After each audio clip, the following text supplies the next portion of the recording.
Welcome everyone to the Overseas Famous podcast. Kevin Owens here. Shani Atar is our guest today. Shani we're going to flip it around and do something different in terms of we're usually talking with people or overseas athletes who start in American college and then head overseas. Shani has done it kind of the opposite because, she's from Denmark. So it's been able to play professionally before, and then she heads to America. So there's always like things that I want to know.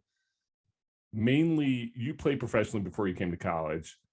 Was it difficult to kind of get on that radar, to get onto that collegiate radar? Because I feel like if you're playing overseas and you're already kind of like a citizen, it's hard to kind of like flip and get back to America to play overseas or to play in collegiately in America. Yeah, for sure. So I had my high school coach in Denmark. He helped me get overseas. So what we did was we just collected a lot of footage, did a highlight, and he had a lot of good contacts in America. So he sent them my video, and kind of that way I started talking to coaches. Also, when I played in Israel, I played on a zero contract, it's called. So I played on a pro team, but I wasn't getting any salary, which was what like made it. So because I didn't get any salary, I was still eligible to play in college, because when I chose to go to Israel and play, I still wasn't sure that I did not want to go to college. So I, accepted that I was on a zero contract and played, and then I chose to go to America. That's crazy. That's something that's like a very bold choice, especially like we talk about like overseas athletes or even like college athletes going from high school, and then you ship yourself to like another side of the country, or you're like an unfamiliar territory. You went to Israel and weren't getting paid, but that is a common thing amongst younger players, because it leaves your college eligibility open. Yeah. When you made that decision and you were like, okay, was that jump a little frightening, or were you just like, yeah, F it, let's do this? So I'm half Israeli. So I had Israeli citizenship, and I speak the language. I know a lot of people there, and I more took it as an adventure. I felt after high school, I probably wasn't completely ready to go to America, and I didn't know what I wanted for sure. So I think for me, it was a good opportunity to like do something with my basketball, like meet a new culture and like meet a lot of new people, play basketball on a high level. I wanted to develop myself before I went to America. So I really took it as an adventure and an opportunity to like, try something new. I love it. And when I watch you play, you have a lot of like Dirk in you, which I like. And you got like the little, shimmy, and then you turn and shoot. I swear to God, I watched Dirk highlights because there's the whole thing, he's like kind of in the news because Kevin Durant was talking about him being the best big man shooter of all time. And there was like a 40-minute thing of just Dirk highlights. And I watched it from like start to finish. And that's what I was thinking about. I was like, was that something that kind of influenced you? Did you watch like that European player and just be like, all right, this is kind of like how I'm going to pattern my game after, like like the little shimmy step backs and shot? Because that move is pretty legit. I've seen you had that one thing and it was like you shot it like 15 times. I was like, hell yeah. I was that's like, my that go-to move. I for sure think I got very influenced by European basketball. I would say my favorite player is Luka Doncic. So maybe my game is not quite the same as his, but I feel like the European style of, I'm not the most physical player. So for me to like find options and like create a shot for myself has been something I've been watching with those kind of players. Klay Thompson is another player that I'm very inspired by, because he doesn't dribble that much, but he's good at moving without the ball and like finding opening spots where he can get his shot off. And you're 6'1", 6'2", Yep. and you can shoot the ball, which is like my favorite thing about European basketball is everyone who they don't constrict you and say like go in the post. And I feel like Americanized basketball, when you play in America, it's just like go in the post when you're growing up. And then, I mean, now it's starting to change, but when I was a kid, that's what they kind of told us to do. Did you find that at all in Europe where they were just like, no, step out, like we're going to teach you all the different foundations of the game, and we're going to see, you know, we're not going to just stick you in one position, we're going to play you everywhere and make you the best player possible? I actually experienced that when I was younger. Growing up, I was solely a center. Like I would only play with the back towards the basket, all the post moves and stuff. I think I started like playing outside around like high school. Um, because it also came with, I was a bit heavier when I was young. Like I weighed 60 pounds more than I do right now. So when I lost a lot of weight, I kind of wasn't as strong and like solid in the post as I used to, and I had to find other ways to develop my game and worked a lot on my shot. So yeah, I had that one coach who believed in me and said, "Hey, if you want to be a wing player, if you want to be a 3, 4, you have to work to get there." And he taught me a lot. I like how you talk about moving without the ball too, which is such an underrated skill that not a lot of Yeah. people do. And you see the best players, they're constantly moving. I was watching like same thing, like you watch Steph Curry and he's not just like sitting there catching and shooting. And I feel like a lot of people just watch those highlights and they're like, oh shit, you just catch and shoot. And it's like, no, there's so much going on Yeah, before that that like leads to you getting open. And that's like a great thing about European basketball, is that is taught to just constantly be moving without the ball. And I think that's just like incredible. It's an incredible asset. And you see it with Luka. You see it with a lot of these good European basketball players that they are constantly moving without the ball. It's fun. It's a fun area. So for sure. the coolest thing about this is not only are you a great basketball player, but you're also a model. And Yeah. that is like, that's really hard. I feel like that's hard to juggle Hmm. because you're a model, you're a basketball player. But I always say, like I always tell my daughter, I'm like, you can do both. You can be pretty and you can be a baller. Like you can do both. And that's like the greatest thing, that you're doing both. You're like, F it, like I can ball, but I can also do this. And you're Yeah. showing your range. And that's a really cool thing. Thank you.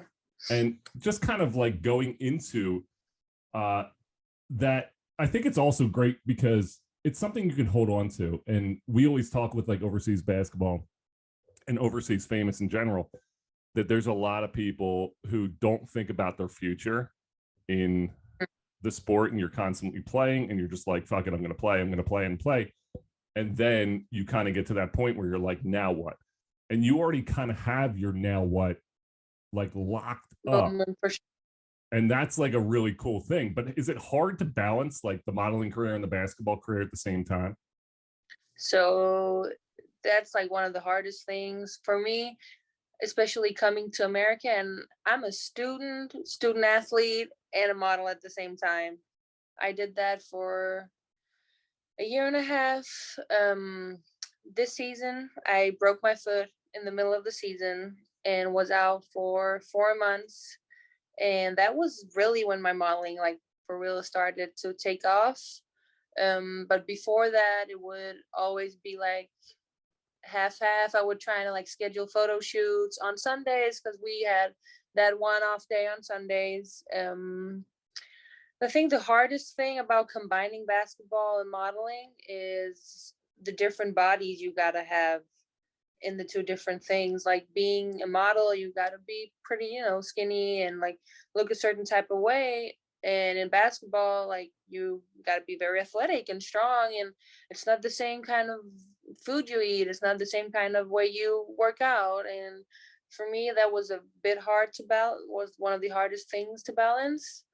Um, but yeah, as you said, like I care a lot about my future, and that was also the main reason I went to America, because I knew as a women's basketball player, it's a bit hard to live off of it, and I knew that I wanted an education. That was the reason I came to America. That's super cool. Now, with your modeling, was it like you hear these stories of people just getting discovered? Was that your situation? Did you just kind of like, were you walking and someone's like, yo, okay, Can I take your picture real quick? Because how was your start into the modeling industry? So I have tried that already after I became a model. People stopping me and say, "Have you ever considered modeling?" And I'm like, "Yeah, I'm there." But it's a funny story because the owner of the basketball team that I was playing for, she had a clothing line as well. And I think I was 19 years old, and she told me like, "I want you to be the model of my brand." And I was like, "Are you sure? Like, I've never modeled before. I don't know if I'm good at it, whatever." And then I did it like as a favor to her because she really wanted me. And I think from there, it kind of like opened my interest. And then I started like not modeling, but post on Instagram. And then I think from there, it kind of blew up. I got discovered by the agent that I have in Denmark now. He contacted me through Instagram and we met up and I signed with the agency. And now from there, it just kind of took off. Is it like difficult because your modeling agency is kind of based in Denmark, but you're in America? Is that difficult, or do you just find people to take the pictures that they need and send them? I mean, everything's digital now. I feel like Yeah. you're you're in Miami. I'm currently in New Jersey, and we're having this conversation. So things aren't as weird as they would have been like 10 years ago. Do you find? But is that something that's happening? Are people taking pictures for you, or do people come over and take the pictures? So right now, I'm very lucky that I'm able to travel because all my school is online. And the season's over. And before that, I had a broken foot, so I couldn't even play anyway. So I have traveled a lot this year. And besides that, then you can take pictures here for different companies, and you're allowed to sign with different model agencies. So I have my American agency, the Danish agency. Hopefully, I'm going to go to Israel in a month and sign with an agency there as well. So you can figure it out somehow. the just in general, like, are you kind of unicorn, like that you're unique in terms that you play basketball and model, or do you come across other girls or guys that kind of do the same thing, that have that same modeling slash basketball careers going on? Are you like the unique unicorn? um, I would say I've come across a few, but it's been, oh, I played basketball when I was younger. I haven't really seen many like take both of them this far, if that makes sense. I think a lot of people at some point need to choose because it is so different, and like it's very different where you need to be and act. And I think it's a bit maybe easier for guys than it is for girls because, as a male athlete, it's kind of already the body that you need to have. But then time wise, again, it's hard to really make it in any of them because when you're on a basketball team, you have commitments. You can't really just travel 1 week to Paris to shoot. Like it doesn't work out that way. So I think I've kind of been lucky with balancing both of them. Um, so yeah, I think I might be wait, did it go off? I still hear you. There you go. Oh, I'm sorry. Oh, you're good. But yeah, I think I've been lucky to be able to balance both of them as far as I've had. you're you hit on this before, and it is a very interesting perspective, because with models, you look at the woman's body, and it's kind of like you want it to be more skinny, but like you just said, was just like one of those eye-opening things for me. You can be a basketball player and you'll have that body. Like, LeBron can pop his shirt off and everyone's like, oh shit, he's ripped, he's already a Yeah. model. But you already have that, you've kind of built your body to be that. So is there like things that you're kind of like, oh shit, I'm not going to do this because, like even like lifting and stuff, you're like, I'm not going to fuck with these weights because I kind of have this coming up? Is that something that you're kind of like, what am I doing? Am I juggling this whole thing?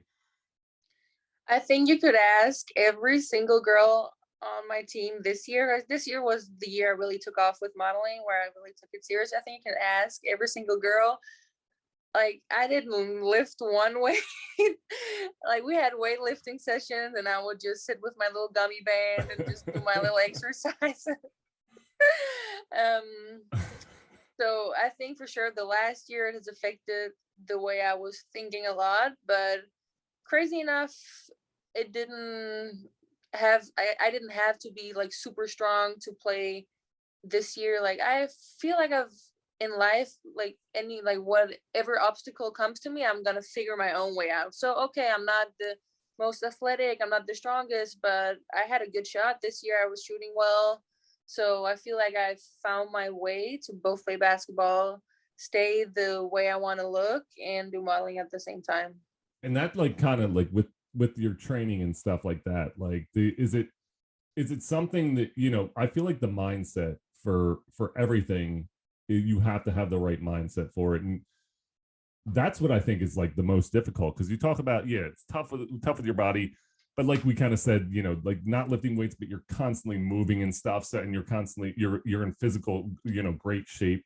But is like the mentality, like mentally you have to have like a certain mentality to be a good model. You have to have a good mentality to be a good basketball player. Do you think like that, have being a good basketball player has led that mindset to make you a better model? Do you think your mindset within basketball has been like, oh shit, I can do this, the confidence, the things like that that you need mentally to be a good model? For sure. I really think basketball has taught me so much, like on the court, off the court as well.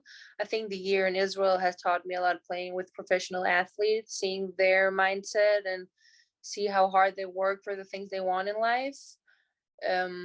I think, you know, just keep on pushing whatever hits you. I think that mindset has taught me a lot also in modeling. And like if you get a no, then like it's just work harder, then you're gonna get it somehow. Like if you work hard for what you want, then like you're gonna be able to accomplish it. Was it difficult? I think about like college, like I'm older now, so I'm out of the college, and I didn't have like social media when I was in college. But I definitely, you know, like because I, you know, of what I'm doing, I have to be on social media a lot. And I feel like college, like everyone wants to be a model in some way on like social media. So, Yeah. but like, so when you're playing in college, I feel like everyone's kind of like, oh, you know, you're just doing it much better than me. When you were playing professionally, did you come across people who are like, the fuck is this? Like, did you come across like athletes who were kind of like, because they were playing professionally and you were as well, but you had all of this other cool stuff going on? Did you ever feel like there was like jealousy or anything like that? Experience that when you're playing, especially like professionally? I feel like college people would be like, "Yeah, fuck it," but like No, professionally, actually opposite. I'm actually be honest. I feel like there was not much jealousy or anything like professionally asked, because I feel like everyone kind of in that age has found their own way in life, and everyone is very secure in themselves at this point of life. And but I feel more so in college when I came, at least, um people were a lot of like judgmental, because here comes this like skinny girl who has this and this on Instagram and she's a model and she probably can't play at all. um and yeah, I think they were pretty judgmental. Like I would, when my foot was broken, they were still in season, they would go off to 8-hour bus rides and they would see me fly to Paris for a photo shoot. So I feel like it might have not been the best look, but again, like I'm gonna find my way to take advantage of whatever life gives me at oh that hell point. yeah, hell yeah. That's like the perfect mindset to have. I mean, like people are always going to be jealous. Like people, especially when you play a sport, people are going to be jealous that you're playing time. People are going to be jealous. So like I always say, like fuck, or sorry, I'm cursing, but like screw jealousy. Like I don't, who cares? Like jealous people, it's whatever. People are always going to think that way, but I think it's just so unique and so cool that you're able to do this. Now, you're 6'2". So Yeah. did anyone else in your family play basketball? Because I'm 6'10", so I'm like almost 7 foot. And my dad's, everyone's like, how tall are your parents? And I'm like 6'7" and 6'2". The mom always gets them because they're like, oh, 6'2". So my mom's the same size as you, but like my dad's 6'7". Did anyone in your family play basketball? Was that something that you kind of had like growing up, that you had that kind of connection or were able to get into basketball because your parents might have played?